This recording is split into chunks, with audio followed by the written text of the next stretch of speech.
No, I mean, the most important thing is kind of every day, really. Got to keep it going. I don't mind about pens or something. I mean, the transformation from the old manual typewriter to the laptop, that was a bit traumatic, but I sort of managed that. But I do, it's a thing that I used, because I taught biography for 4 years or something. Have your notebook. Never mind about intelligence or all the digital stuff. Your notebook is absolutely crucial to writers.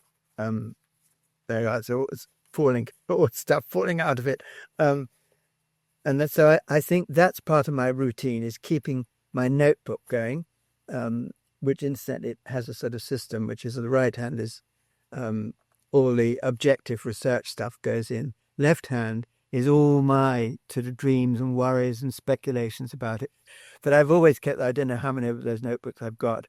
So that, keeping the notebooks going, writing everywhere, it is okay. But it's nice to have, in Norwich, I now have a wonderful study which overlooks the apple trees, which we planted. But you should be able to write anywhere, but have your notebooks with you. I have been reading actually quite Catherine Rundell's Super Infinite, that John Donne. That's a wonderful book. That's the first one. Which collection of poems have I been reading? And Coleridge's notebooks in paperback form are always there. Hugely admire the early biographies of Michael Holroyd. The Great Lytton Stretch. It's so funny and it's so live. Equally, I suppose, come in terms of biography, I adore Elizabeth Gaskell's Life of Charlotte Bronte. It's a wonderful picture of the north of England too, which also comes into Tennyson later on. Elizabeth Gaskell does.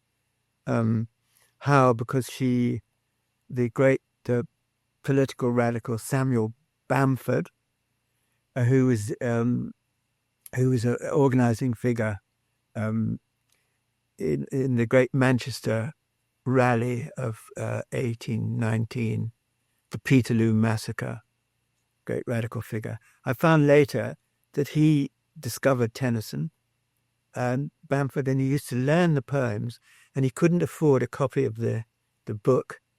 And Elizabeth Gaskell got to know him, wrote to Tennyson, "Could you send Mr. Bamford a copy of your poems?" And he did.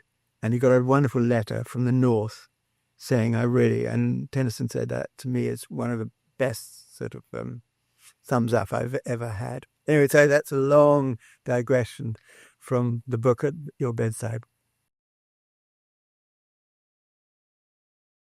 No, I can't see any other. No, I really can't. A beachcomber, I don't know. I remember two things that had a huge impact on me. One was a book and one was something else. The book, now perhaps laughed at, was Jack Kerouac's On the Road. So totally the opposite of the upbringing I'd had.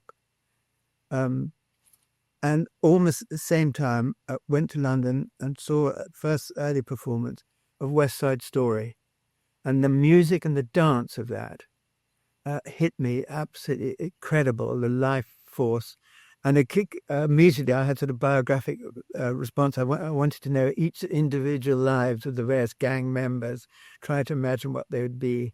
And do you remember the girl in it who's called Anybody's? I thought, what was her story, So very big response to that. So those two American sort of wonderful, the power and energy of that. And in a way, I've tried to keep that kind of energy in biographical writing. So, yes, I even imagine my figures deep dancing and leaping in the air. Tennyson, incidentally, was a very good dancer.